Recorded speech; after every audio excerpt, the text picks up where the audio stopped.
जय हिंद, वंदे मातरम। आज का आपका क्लास होने वाला है बिहार पुलिस मद निषेध का।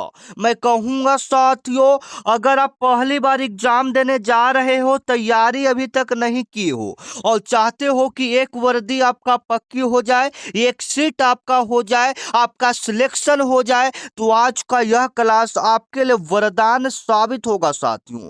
आपके लिए वही प्रश्न लाए हैं जो सीधे आपके पेपर में हुबहू यही सवाल आपको देखने को मिलेगा। तो आज का आपका पहला प्रश्न है साथियों, जो कि सीधे आपके एग्जाम में हुबहू देखने को मिलेगा। अगर आप भी वर्दी का सपना देखते हो, इस वीडियो को आप पूरा देख लो। इस वीडियो में बताए गए प्रश्नों को आप रट लो। ये प्रश्न सीधे आपके एग्जाम में देखने को मिलेगा। बिहार में नशाबंदी या शराबबंदी किस तिथि से पूर्णतः लागू किया गया था? आपके पेपर में सवाल बनेगा, नशाबंदी पूरे बिहार में कब लागू किया गया था? बिल्कुल सही करोगे साथियों, 2 अक्टूबर 2016 ईस्वी को। ऑप्शन ए अपने एग्जाम में, ऑप्शन ए आप बिल्कुल सही करके आओगे अपने एग्जाम में। आप याद रख लोगे, नशाबंदी कब समाप्त हुआ था? 2 अक्टूबर 1916 ईस्वी। मतलब कब लागू हुआ था? 2 अक्टूबर 2016 ईस्वी को। नशाबंदी या शराबबंदी दोनों एक ही है। आपका आने वाला अगला सवाल है, भारतीय संविधान के किस अनुच्छेद में मद्यपान निषेध का उल्लेख है? आपको बताना है कि संविधान के अनुच्छेद से भी आपके पेपर में सवाल बनेंगे साथियों। और सबसे ज्यादा इस बार जो प्रश्न आएंगे वो करंट अफेयर्स से आएंगे, ठीक है? आप याद कर लो, ठीक है? संविधान के किस अनुच्छेद में मद्यपान निषेध का उल्लेख है? आप बिल्कुल सही करोगे, अनुच्छेद 47। क्या सही करोगे? अनुच्छेद 47 में मद्यपान निषेध का उल्लेख है, ठीक है? आप याद रखोगे, यहां से सवाल आपके पेपर में बनेंगे। आपका और भी एक्स्ट्रा शिफ्ट के लिए मैं बता देता हूं जो प्रश्न आपकी हुबहू एग्जाम में देखने को मिलेगा, ठीक है? जैसे में भारत में जो संविधान है उसमें कुल कितने अनुच्छेद हैं? आप याद रखोगे, 395 अनुच्छेद है। कितने अनुच्छेद है? 395 अनुच्छेद है। इनको बनाने में कितना समय लगा था? 2 साल 11 माह 18 दिन का समय लगा था, ठीक है? याद रखना, आपके पेपर में यह सवाल हुबहू देखने को मिलेगा साथियों। चलो, 3 नंबर सवाल एक प्रैक्टिस सेट के रूप में आपको दिया जा रहा है। बिहार का राजकीय पक्षी कौन सा? इसका सभी बच्चे का जवाब कमेंट में आना चाहिए, ठीक है? बिहार का राजकीय पक्षी कौन सा है? हम देखना चाहते हैं कि आप सही में इसके लायक हो या नहीं हो। बिहार के प्रथम मुख्यमंत्री कौन थे? बताइएगा, ये सवाल आपके पेपर में छपेगा साथियों। बिहार के प्रथम मुख्यमंत्री कौन थे? आप बिल्कुल सही करोगे, आपका आंसर आना चाहिए doctor Shri Krishna Singh. Option number B. Option number B आप क्या करोगे? बिल्कुल सही करोगे, जो कि सीधे आपके पेपर में पूछेगा। इन्हें बिहार केसरी या श्री बाबू के नाम से भी जाना जाता है। आपके पेपर में पूछा जाता है बिहार केसरी के नाम से किन्हें जानते हैं? तो डॉक्टर श्री कृष्ण सिंह को जानते हैं। आप याद रखना, आपके पेपर में यह सवाल हुबहू देखने को मिलेगा साथियों। आपका अगला नंबर सवाल है जो सीधे आपके एग्जाम में देखने को मिलेगा। आपका एग्जाम कब है साथियों और कहां पड़ा है ये बता दीजिएगा। 14-17 को आपका एग्जाम है, तो इन दोनों डेटों में से आपका एग्जाम कब है एक बार कमेंट करके बता दोगे, ताकि मैं आपको ओरिजिनल पेपर दे सकूं, ठीक है? चलो, वेदों की ओर लौटो का नारा किसने दिया था? आपके पेपर में सवाल बनेगा साथियों, वेदों की ओर लौटो का नारा किसने दिया था? बिल्कुल आप सही करोगे, Swami Dayanand Saraswati. Option number C. Option number C आप बिल्कुल सही करोगे, वेदों की ओर लौटो का नारा किसने दिया था साथियों? Swami Dayanand Saraswati. Option number C आप बिल्कुल सही करोगे, जो कि सीधे आपके पेपर में यह सवाल हुबहू देखने को मिलेगा साथियों, ठीक है ना? वेदों के लौटो का नारा स्वामी दयानंद सरस्वती ने किया था। इन्होंने सत्यार्थ प्रकाश पुस्तक नामक का रचना भी किया था। आपके पेपर में सवाल बनेगा। और यहाँ से भी सवाल बनेगा साथियों आपके अगले शिफ्ट में, आर्य समाज का संस्थापक कौन है? आर्य समाज के संस्थापक कौन है साथियों? बिल्कुल आप सही करोगे, स्वामी दयानंद सरस्वती। आपके पेपर में यह सवाल देखने को मिलेगा। चलिएगा, आपका अगला नंबर सवाल है, जवाब दीजिएगा, किस ग्रह को पृथ्वी का जुड़वा बहन कहा जाता है? आपका जवाब कमेंट में आना चाहिए, किस ग्रह को पृथ्वी का जुड़वा बहन कहा जाता है? बिल्कुल आप सही करोगे साथियों, शुक्र। Option number C. Option number C आपका क्या हो जाएगा? बिल्कुल राइट हो जाएगा, जो कि सीधे आपके पेपर में यह सवाल हुबहू देखने को मिलेगा। चलिए, आपका आने वाला अगला सवाल है साथियों, जो सीधे आपके पेपर में आएगा। भारत का नेपोलियन किसे कहा जाता है? भारत का नेपोलियन किसे कहा जाता है साथियों? बिल्कुल आप सही करोगे, Samudragupta. Option number B, Samudragupta को भारत का नेपोलियन कहा जाता है। ऑप्शन नंबर बी आप याद रखोगे, ठीक है। भारत का नेपोलियन किसे कहा जाता है? समुद्रगुप्त। आपके पेपर में यह सवाल हुबहू आपको देखने को मिल सकता है, ठीक है, याद रखना। चलो, आपका आने वाला अगला सवाल है साथियों, आप जवाब देते चलोगे, ठीक है। सारे प्रश्न आपके पेपर में छपेंगे। सौर मंडल का सबसे बड़ा ग्रह कौन सा साथियों? सौर मंडल का सबसे बड़ा ग्रह कौन सा साथियों? बिल्कुल आप सही करोगे, आपके पेपर में सवाल बनेगा। सौर मंडल का सबसे बड़ा ग्रह कौन सा हो जाएगा? आपको तो पता होना चाहिए, Brihaspati, Jupiter. Option number C. कौन सा सही करके आओगे अपने एग्जाम में? Option number C. आप अपने एग्जाम में क्या करके आओगे साथियों? बिल्कुल सही करके आओगे, ठीक है। चलो, 9 नंबर आपका सवाल है साथियों, जो कि सीधे आपके पेपर में बनेगा। बिहार में सर्वाधिक साक्षरता वाला जिला कौन सा है? ठीक है, आप जवाब दोगे बिहार में सर्वाधिक साक्षरता वाला जिला कौन सा है साथियों? बिल्कुल आप सही करोगे, Rohtas. Option number C. Option number C आप बिल्कुल सही करोगे, रोहतास। चलो, आपका आने वाला अगला सवाल है साथियों, 10 नंबर सवाल देखना। महात्मा गांधी जी ने दांडी यात्रा कब शुरू किया था? महात्मा गांधी जी ने दांडी यात्रा कब शुरू किया था? 12 मार्च 1930 ईस्वी को, ठीक है। आपके पेपर में यह सवाल बनेगा, महात्मा गांधी जी ने दांडी यात्रा कब शुरू किया था? 12 मार्च 1930 ईस्वी को आप याद रखना है, ठीक है। साबरमती आश्रम से किया गया था, ये सवाल आपके पेपर में बन सकता है, ठीक है साथियों।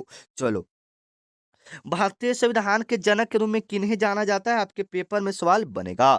भारतीय संविधान के जनक के रूप में किन्हें जानते हैं साथियों? डॉक्टर भीमराव अंबेडकर को जानते हैं। ऑप्शन नंबर बी आप अपने एग्जाम में बिल्कुल सही करके आओगे, ठीक है साथियों।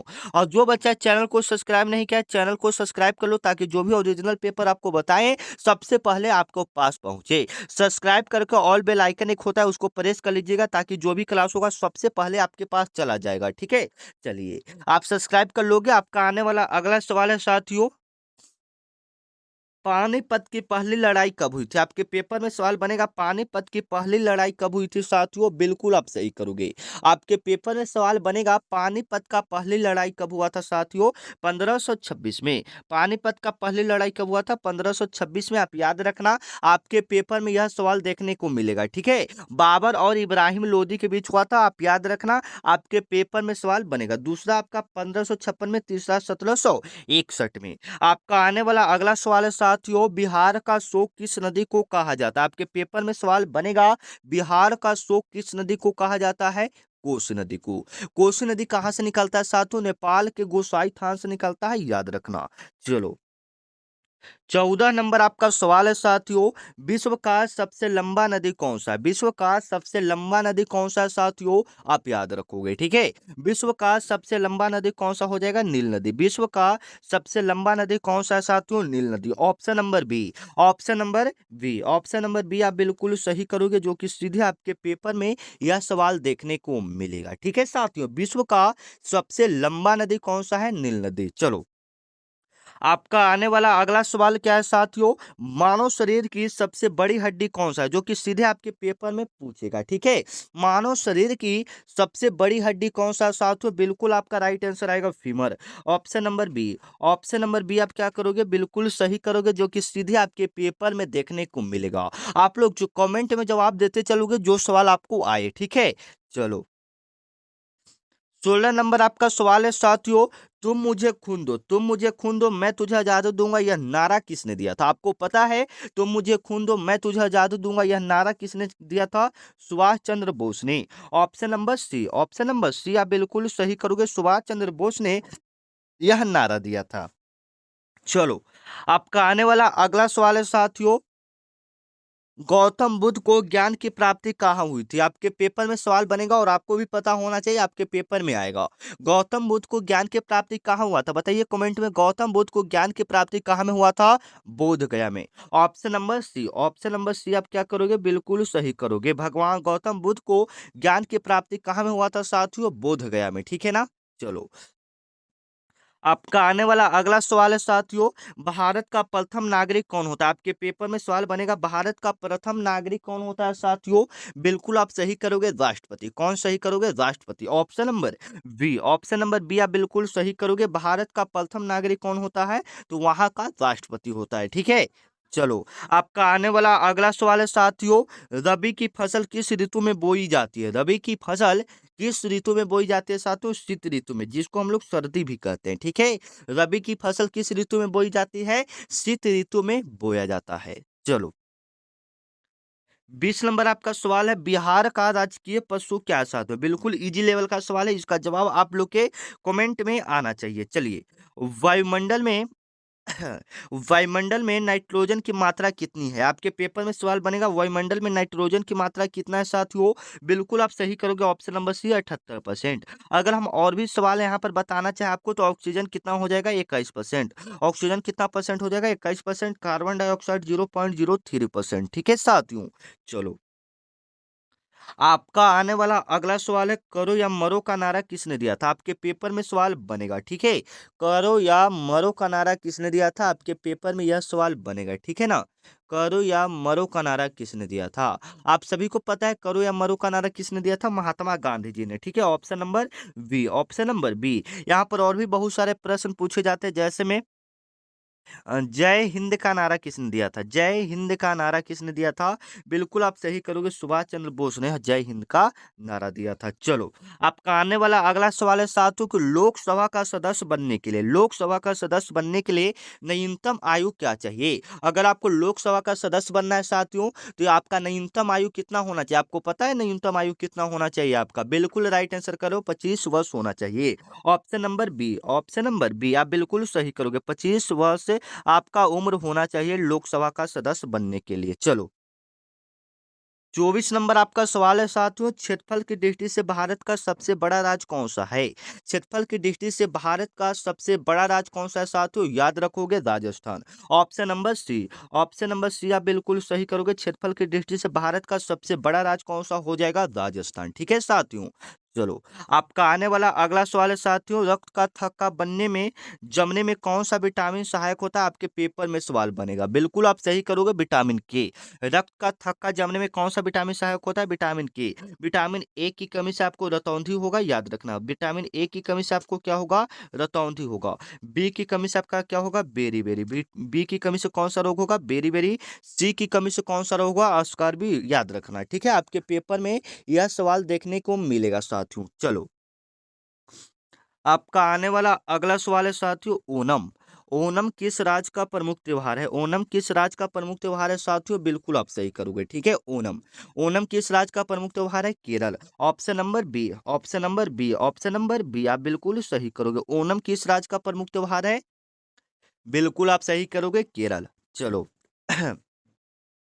आपका आने वाला अगला सवाल है साथियों, बिस्मिल्लाह खान का संबंध किस वाद्य यंत्र से था? ठीक है, आपके पेपर में सवाल बनेगा, बिस्मिल्लाह खान का संबंध किस वाद्य यंत्र से था साथियों? Shehnai. Option number C, option number C आप बिल्कुल सही करोगे, शहनाई से। बिस्मिल्लाह खान का संबंध किस वाद्य यंत्र से था? शहनाई से। चलो, आपका आने वाला अगला सवाल है साथियों, विश्व पर्यावरण दिवस कब मनाया जाता है? आपके पेपर में सवाल बनेगा, विश्व पर्यावरण दिवस कब मनाया जाता है? 5 जून को।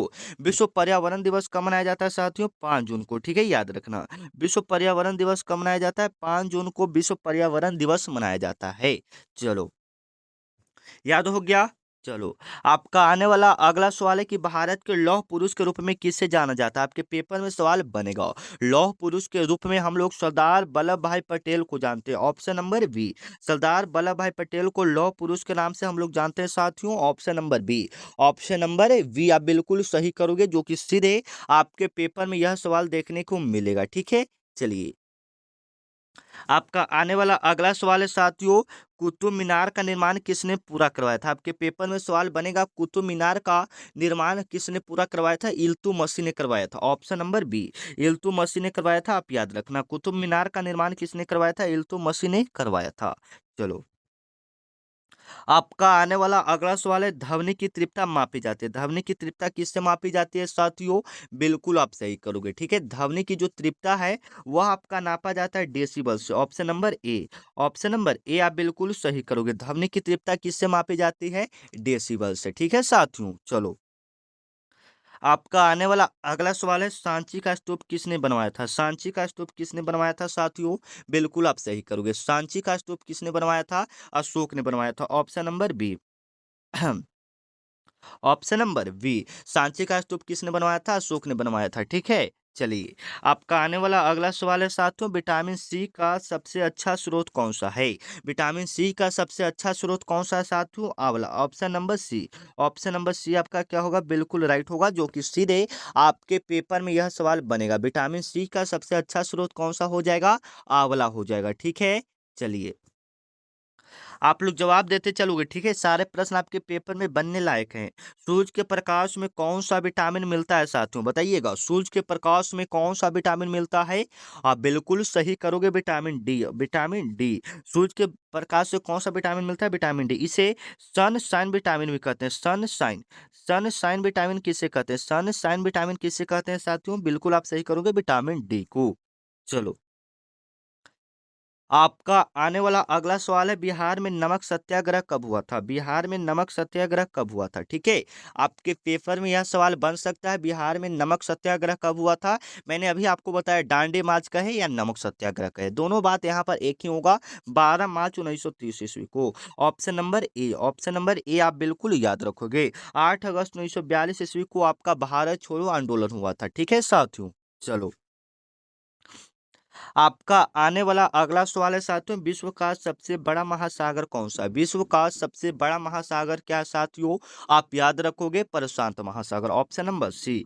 ऑप्शन नंबर सी आपका क्या हो जाएगा? बिल्कुल राइट होगा, प्रशांत महासागर। विश्व का सबसे बड़ा महासागर कौन सा हो जाएगा? प्रशांत महासागर। ठीक है, चलो 37 नंबर आपका सवाल है साथियों, राज्यसभा के सदस्यों का कार्यकाल, राज्यसभा का जो सदस्य होता है उसका कार्यकाल कितने वर्षों का होता है साथियों? बिल्कुल आप सही करोगे, 6 वर्षों का। राज्यसभा के सदस्यों का कार्यकाल कितने वर्षों का होता है? 6 वर्षों का। Option number C. Option number C आप बिल्कुल सही करोगे, जो कि सीधे आपके पेपर में यह सवाल देखने को मिलेगा। चलो भारत का राष्ट्रीय खेल क्या है साथियों? आपके पेपर में सवाल बनेगा, भारत का राष्ट्रीय खेल कौन सा है? आप सभी इसका जवाब कमेंट में दोगे, और इससे पूछे जाने वाले सवाल, राष्ट्रीय खेल दिवस कब मनाया जाता है? 29 अगस्त को। राष्ट्रीय खेल दिवस कब मनाया जाता है? 29 अगस्त को। ओलंपिक खेल कितने वर्षों पर होता है? तो 4 यश पर होता है, आप याद रखोगे। ओलंपिक खेल कितने वर्ष पर होता है? 4 यश पर। चलो आपका आने वाला अगला सवाल है, पोंगल किस राज्य का त्योहार है साथियों? पोंगल किस राज्य का त्योहार है? बिल्कुल आप सही करोगे, पोंगल कहाँ का हो जाएगा? हो जाएगा साथियों, तमिलनाडु का। पोंगल आपका कहाँ का हो जाएगा? तमिलनाडु का। Option number B. और भी आपको याद रख लेना है, जैसे केरल का मोहिनी अट्टम। केरल का आपका क्या हो जाएगा? मोहिनी अट्टम, आप याद रखना, केरल का क्या हो जाएगा? मोहिनी अट्टम। चलिए आपका आने वाला अगला सवाल है, मौलिक अधिकार किस देश के संविधान से लिया गया है साथियों? बिल्कुल आप सही करोगे, मौलिक अधिकार जो है वह किस देश के संविधान से लिया गया है? America. Option number A. Option number A आप क्या करोगे? बिल्कुल सही करोगे, मौलिक अधिकार संविधान के किस भाग से लिया गया है? अमेरिका से। किस देश से लिया गया है? अमेरिका से। चलो आपका आने वाला अगला सवाल है साथियों, बल्ब का फिलामेंट किसका बना होता है? आपके पेपर में सवाल बनेगा, बल्ब का फिलामेंट किसका बना होता है? टंगस्टन का। Option number B. Option number B आप बिल्कुल सही करोगे, बल्ब का जो फिलामेंट होता है साथियों वह टंगस्टन का बना होता है। ठीक है, याद रखना। चलो बिहार केसरी किन्हें कहा जाता है? आपके पेपर में सवाल बनेगा, बिहार केसरी किसे कहा जाता है साथियों? बिल्कुल आप सही करोगे, श्री कृष्ण सिंह को। Option number A. Bihar Kesari मैंने ऊपर बताया था कि किन्हें कहा जाता है? श्री कृष्ण सिंह को, या बाबू, श्री बाबू हम लोग किनको कहते हैं? तो श्री कृष्ण सिंह को कहते हैं। चलो आपका आने वाला अगला सवाल है, किस नदी को दक्षिण की गंगा कहा जाता है साथियों? आपके पेपर में सवाल बनेगा, किस नदी को दक्षिण का गंगा कहा जाता है? बिल्कुल आप सही करोगे, गोदावरी। किस नदी को दक्षिण का गंगा कहा जाता है साथियों? गोदावरी। ठीक है, याद रखना, किस नदी को दक्षिण का गंगा कहा जाता है? Godavari. Option number C. Option number C आप बिल्कुल सही करोगे। चलो आपका आने वाला अगला अगला सवाल है, अकबरनामा के लेखक कौन है? अकबरनामा के लेखक कौन है साथियों? आप सभी को पता है, अकबरनामा के रचना कौन हो जाएंगे? बताइए तो कमेंट में, आप लोगों ने पढ़ा है ना, बताइए अकबरनामा का रचना कौन है? Abul Fazl. Option number B. चलिए सिखों के 10वें गुरु कौन थे? आपके पेपर में सवाल बनेगा, सिखों के 10वें गुरु का जन्म कहाँ हुआ था? पटना में हुआ था। और 10वें गुरु का नाम क्या था? Guru Gobind Singh. Option number C. ठीक है साथियों, चलो सबसे कठोर पदार्थ, सबसे कठोर पदार्थ पूछ रहा है, सबसे कठोर पदार्थ कौन सा है? बिल्कुल आप सही करोगे, हीरा। धरती का सबसे कठोर पदार्थ कौन सा होता है? हीरा। चलिए 47 नंबर सवाल, इंकलाब जिंदाबाद का नारा किसने दिया था साथियों? बिल्कुल आप सही करोगे, भगत सिंह। इंकलाब जिंदाबाद का नारा किसने दिया था? भगत सिंह ने दिया था, आप याद रखना, इंकलाब जिंदाबाद का नारा किसने दिया था? भगत सिंह ने। चलिए, 48 नंबर आपका सवाल है, बिहार की पहली महिला मुख्यमंत्री कौन थी? बिहार की पहली महिला मुख्यमंत्री कौन थी? आप सभी को पता है, राबड़ी देवी। 49 नंबर आपका सवाल है साथियों, जो कि सीधे आपके पेपर में हुबहू देखने को मिलेगा। काजीरंगा राष्ट्रीय उद्यान किस राज्य में? काजीरंगा राष्ट्रीय उद्यान किस राज्य में है साथियों? बिल्कुल आप सही करोगे, Assam. Option number B, Kaziranga राष्ट्रीय उद्यान कहाँ में है? असम, याद रखोगे, कहाँ में है? असम में।